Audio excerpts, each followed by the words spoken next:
en esta oportunidad nos acompaña el historiador César Pérez Araujo. Don César, ¿cómo está?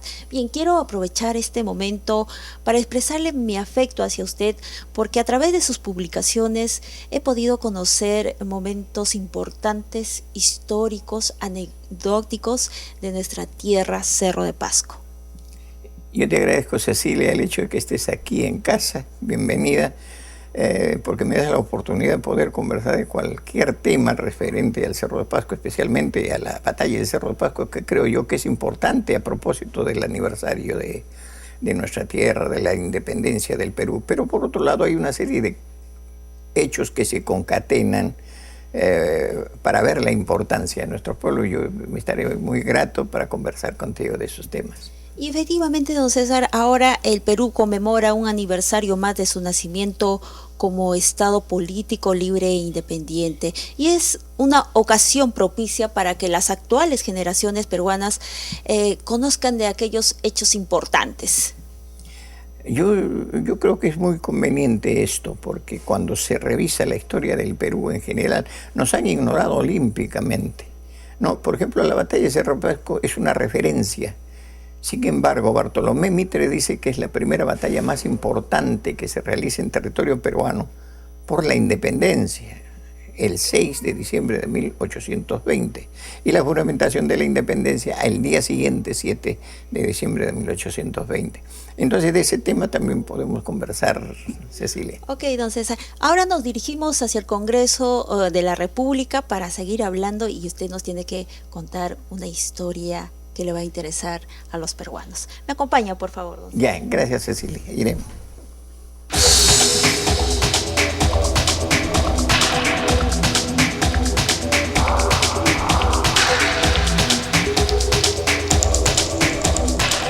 El proceso de independencia del Perú empezó con esta expedición libertadora al mando del general don José de San Martín, donde desembarcaron en la bahía de Paracas. Coméntanos todo el proceso de la llegada de San Martín.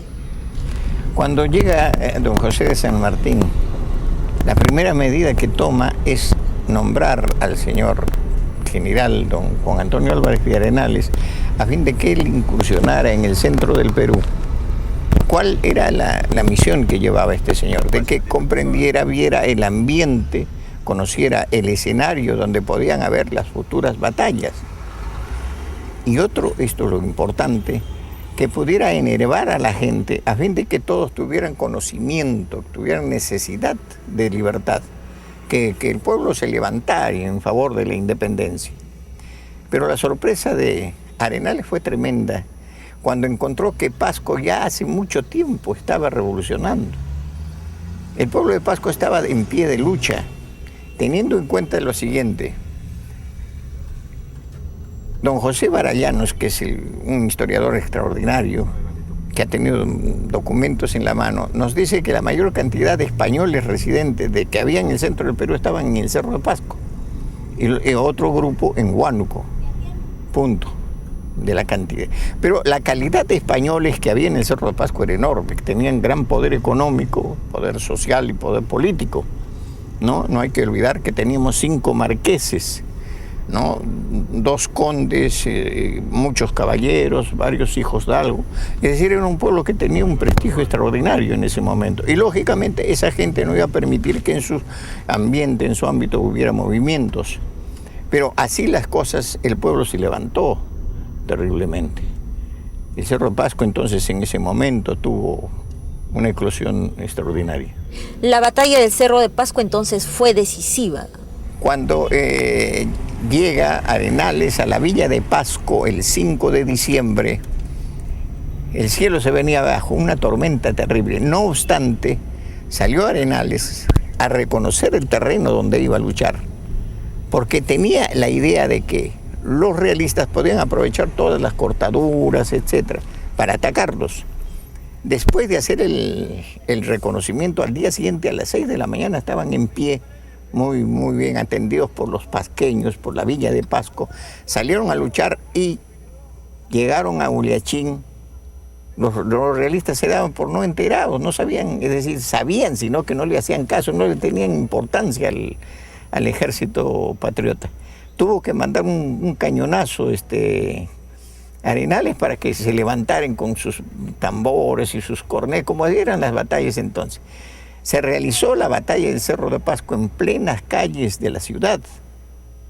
Muchas veces nos hemos equivocado, le decían la batalla de Huilachín. En Huilachín no ha habido ninguna batalla, ha sido en el Cerro de Pasco. Entonces la batalla terminó porque ya O'Reilly, que era el jefe de los realistas, desapareció. Inmediatamente sepultaron a los 77 muertos, tanto españoles cuanto patriotas, y en la tarde se realizó un cabildo abierto en el que se nombraron a las nuevas autoridades de Pasco. Pero en realidad los montoneros hicieron una labor extraordinaria de ablandamiento del ejército realista. Lo llamativo es que San Martín era muy reacio a premiar, a ascender, pero se emocionó tanto con el resultado de la batalla de Cerro Pasco que a los jefes le dieron unas medallas de oro y a los soldados unas medallas de plata. Esas medallas fueron fundidas en las cajas reales del Cerro Pasco, ¿no? Entonces es la primera vez que San Martín es pródigo en reconocer el esfuerzo. Imagínense, a 5.000 metros de altura, luchar como ellos han luchado era extraordinario. ¿Quiénes eran los montoneros? Precisamente en ese momento, cuando sale la Mulisa, los jinetes que venían de Buenos Aires trayendo las mulas, ven de cerca cómo el pueblo, los jinetes argentinos también eran revolucionarios. Ellos contagian y traen la revolución prácticamente a través de la Mulisa y difunden una serie de escritos, panfletos, etc. Entonces el pueblo, de motu propio, con los señores, con los criollos, con los indios, se reúnen y hacen un grupo de combate que se llaman las guerrillas, que otros los llaman los montoneros. Estos montoneros llegaban, atacaban al ejército realista y les causaban estragos, los mataban, les quitaban los armamentos, pero era un ataque y desaparecían inmediatamente. No dejaban libre a los soldados españoles. Entonces esos montoneros hicieron que la revolución tuviera un auge tremendo en el Cerro de Pasco. De tal suerte que cuando llegó Álvarez de Arenales ya el pueblo estaba completamente empapado de un deseo de libertad. Ahora, el 7 de diciembre de 1820, el patriota cerreño Manuel Arias jura la independencia del Cerro de Pasco. Coméntanos sobre ese hecho, César. Manuel de Arias es nombrado en el Cabildo Abierto con las otras autoridades. Manuel de Arias, el 7 de diciembre, en plena Plaza Chaupimarca, toma la juramentación de la independencia. Es el primer grito de independencia en el Perú después de una batalla importante. Entonces, por ejemplo, los historiadores sostienen que esa fue una batalla decisiva para comenzar, ¿no?, la lucha por la independencia en el Perú. Ese señor Manuel de Arias fue el hombre que también, representando al Cerro de Pasco, firmó el acta de independencia que se hizo el 28 de julio de 1821. Ya el pueblo del Cerro de Pasco estaba prácticamente libre de españoles. Pero aquí, si me permite, Cecilia, quiero hacer hincapié en algo que se ha soslayado. Por razones que no comprendemos, el general San Martín ordena que las fuerzas que acababan de triunfar y declarar la independencia del Cerro de Pasco se fueran a Huáura para juntarse con él, pero no solamente al ejército patriota, sino también a los montoneros del Cerro de Pasco, de Yanahuanca, de Carhuamayo, de todos esos lugares, se van allá y dejan inerme al pueblo del Cerro de Pasco. ¿Y qué ocurre entonces? Los españoles que estaban rodeándose, estaban por grupos, ahí se reúnen con Carratalaca a la cabeza y llegan a atacar al pueblo del Cerro de Pasco. Primero a Junín, después a Carhuamayo y finalmente al Cerro de Pasco. Hubo una matanza extraordinaria. Al final quemaron la ciudad. El Cerro de Pasco pagaba así, de esa manera, el haber declarado su independencia. Pero lo más aborrecible de esto es que, incomprensiblemente, este señor Carratalá, por un soplo, siempre ha habido soplones en el Cerro de Pasco, se entera de que una dama extraordinaria, de una belleza notable, la señora María Valdizán, María Valdizán, una heroína extraordinaria, era el núcleo de los guerrilleros con el pueblo. Ella se reunía con la gente en esos saraos, en esas reuniones, se reunía con la gente española y recogía los datos del ejército realista. Y en reuniones que ella tenía con los guerrilleros, con los montoneros en su casa, Pasco, les pasaba los datos. Entonces estaban muy bien enterados del movimiento del ejército realista. Cuando descubre esto, la decapitan en la plaza de Pasco, en la villa de Pasco. Y es una heroína que ha sido ignorada porque era hija del conde de San Javier, que era el señor Bernardo Valdizán. Ahora, esta señora había auspiciado en todo momento la lucha por la independencia. Como tenía dineros por el tráfico de mulas, les daba dineros, vituallas, armamentos a la gente que luchaba por la independencia del Perú. Entonces, muy bien debería recordarse a ella como una de las mujeres nobles, interesantes de la historia del Perú. Coméntenos sobre otros acontecimientos importantes ocurridos en esa fecha para lograr la independencia del Perú. Es importante esa pregunta porque hay mucha gente que cree, por ejemplo, de que ese agujero enorme es un hueco pues que no tiene importancia. Sin embargo, está agujereado así porque nosotros le hemos dado durante más en 5 siglos toda la intimidad de nuestra tierra convertida en oro, plata y todos los minerales para solventar el erario nacional. Pero esto es, para que no se repita esto, es necesario que se conozca que en ese agujero hubo hombres y mujeres extraordinarios. Por ejemplo, cuando llegaron los europeos en una cantidad admirable, ingleses, franceses, polacos, italianos, etc., hubo 12 consulados en nuestra patria. Eso contribuyó, porque nosotros compartíamos con ellos, contribuyó a por ejemplo, a la creación de la mulisa, la chunguinada, que es una danza bellísima. Nuestro pueblo vio danzar, por ejemplo, el minué a los mismos franceses en el Cerro de Pasco en su consulado, y a los austriacos en su consulado, y a los italianos, etc. Entonces ellos hicieron una imitación. Chunguinada quiere decir imitación burlesca. Y aparecieron vestidos como europeos con sus máscaras, etc. Fuimos nosotros los pioneros del fútbol en el Perú. Nosotros jugábamos fútbol en el Cerro de Pasco cuando acá en Lima recién estaban haciendo sus equipos. ¿Por qué? Porque al Cerro de Pasco llegaron en 1825 una gran cantidad de ingleses a los que teníamos que pagarles el haber contribuido a la lucha por la independencia.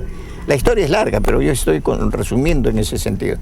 Entonces aprendimos a jugar pelota cuando descubrieron ellos que acá, en los limeños, que en el cerro se jugaba, los invitaron. Nosotros les hemos ganado todos los partidos con la selección peruana, los equipos del fútbol del Cerro de Pasco con la selección peruana.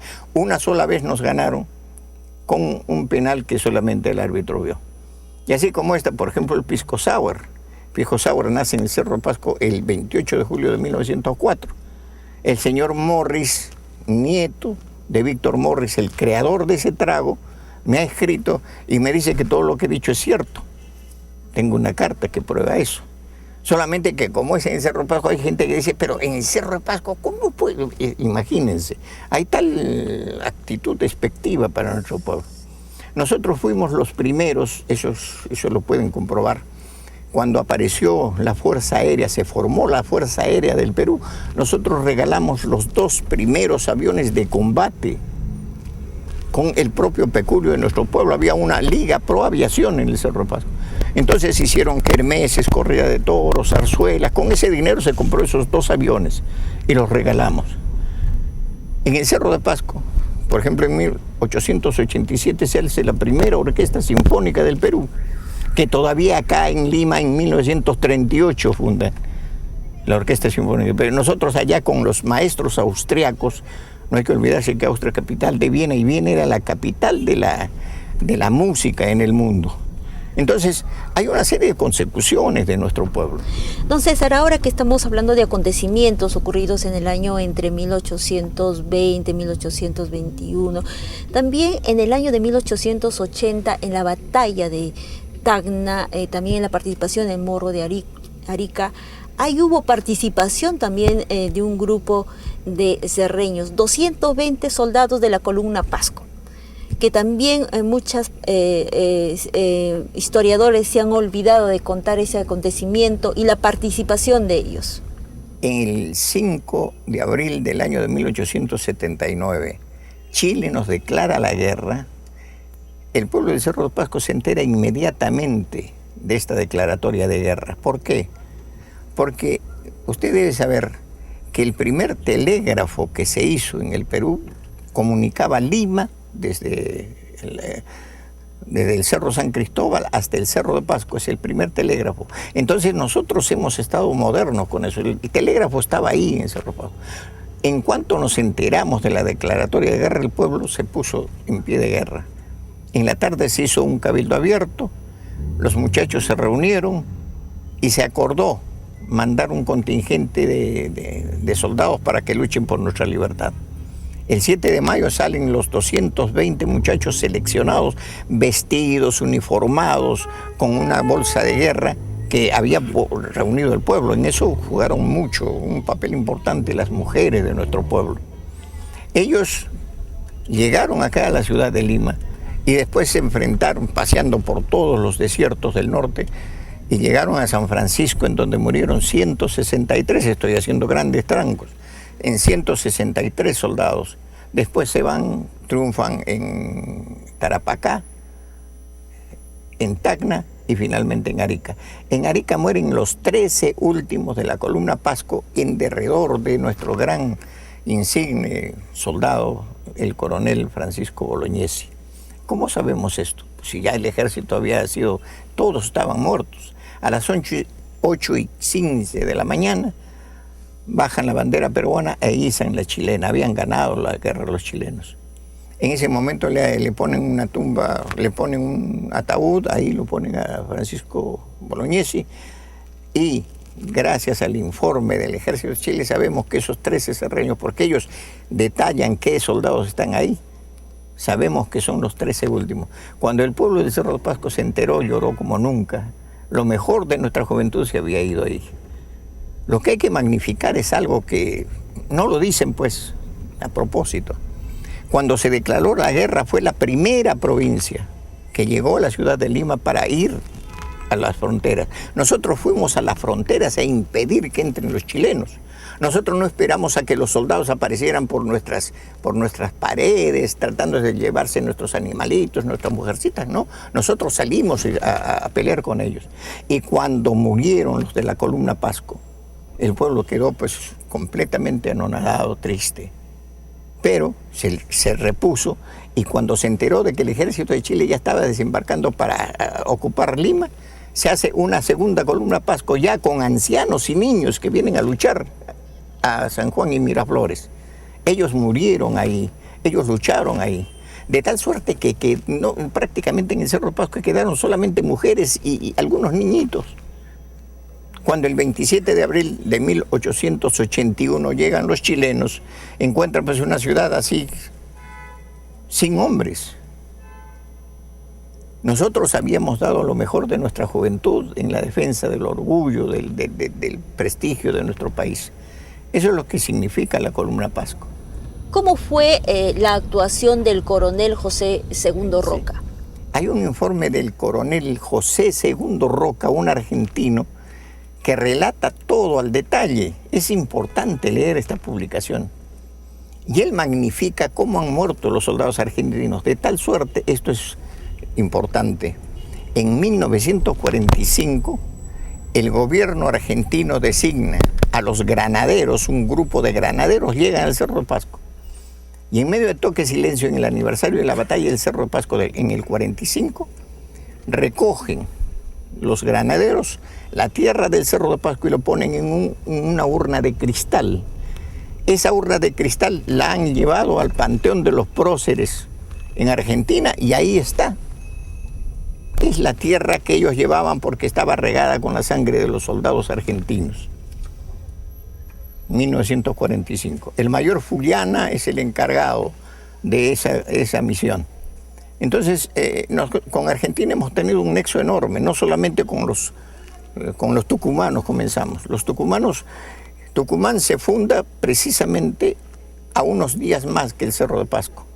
Somos ciudades hermanas. Inclusive nosotros, cuando hablábamos, yo escuchaba en mi barrio Misti, el Cerro Pasco, hablar con la S arrastrada de los tucumanos. Usted ha oído hablar a ellos cuando adentro, nosotros, ¿no? Entonces, eso, nosotros decíamos así.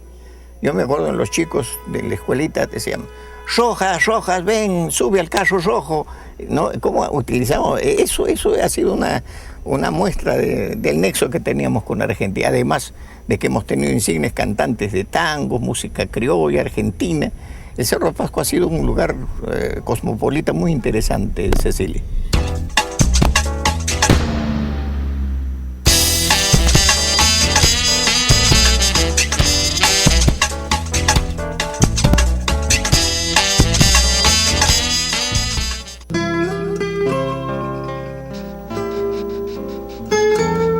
Enséñale a tus hijos por qué algunos colores se quieren más que otros. Háblales del azul del cielo de la sierra, del verde de nuestra flora, del multicolor de nuestra fauna, del amarillo de nuestras riquezas minerales, del rojo y blanco de nuestra bandera. Háblales del orgullo de ser peruanos y diles que ese orgullo tiene el mismo color del corazón.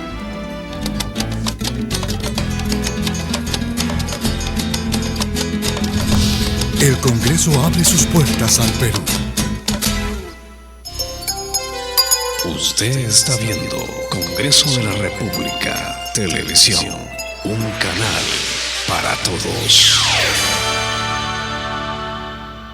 Seguimos combatiendo la extrema pobreza. No puede ser que de los 300 distritos más pobres del país, en el presupuesto que se va a discutir en el Congreso en los próximos días, al 25% de los 300 distritos más pobres se les reduzca el presupuesto.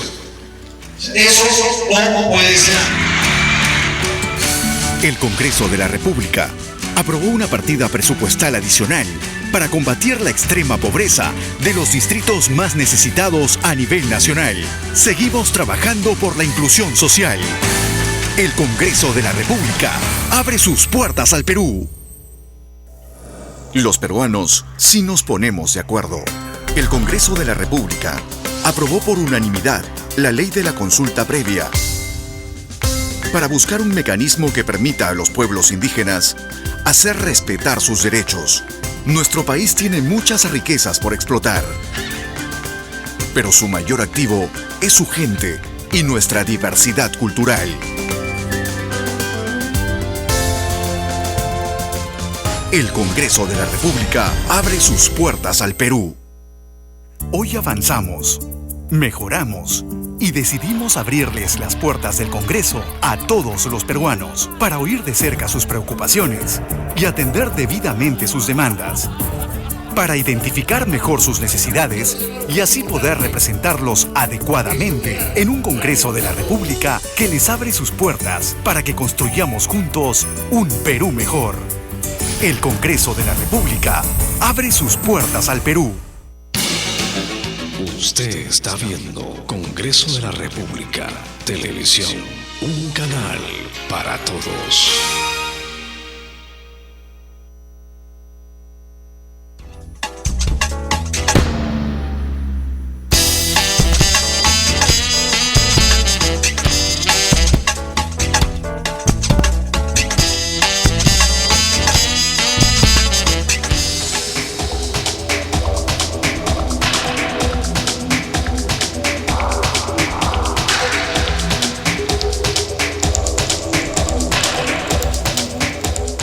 César, ahora nos encontramos en el Hall de los Pasos Perdidos. ¿Esto, alguna experiencia aquí en el Congreso usted que tuvo? Yo tengo un recuerdo muy grato de este lugar. En diciembre, el 29 de diciembre del año de 1963, entramos los alumnos del Cerro de Pasco, la Universidad del Cerro de Pasco, de la Universidad Comunal, a pedir la creación de la Universidad Autónoma del Cerro de Pasco. Y conseguimos la creación de la Universidad Nacional Daniel C. de Carrión hace más de 50 años. Pero en aquel tiempo me place recordar que fuimos respaldados por todo nuestro pueblo, por los campesinos, por los obreros, y aquí nos recibió Llanos de la Mata, que era diputado y Ledesma Izquieta. Y en la sala de sesiones expusimos nuestros puntos de vista y el presidente aprobó la creación de la Universidad Nacional. Es un recuerdo muy emotivo, pero muy grato para mí. A pocos días ya de llegar una fecha importante para todos los peruanos, que es la independencia del Perú, ¿cuál sería el mensaje? Yo quisiera enviar en primer lugar un abrazo muy cordial a toda la gente de mi pueblo de Cerro de Pasco y decirles que sigan luchando, especialmente a los jóvenes. Yo tengo entendido que los jóvenes llegan donde estas autoridades que les estoy diciendo, con la excepción que mencioné, llegan que le publican, no, lo miran como una cosa despectiva. Y ahí mueren las inquietudes. ¿Acaso el pueblo de Cerro de Pasco no tiene capacidad de tener escritores, de tener...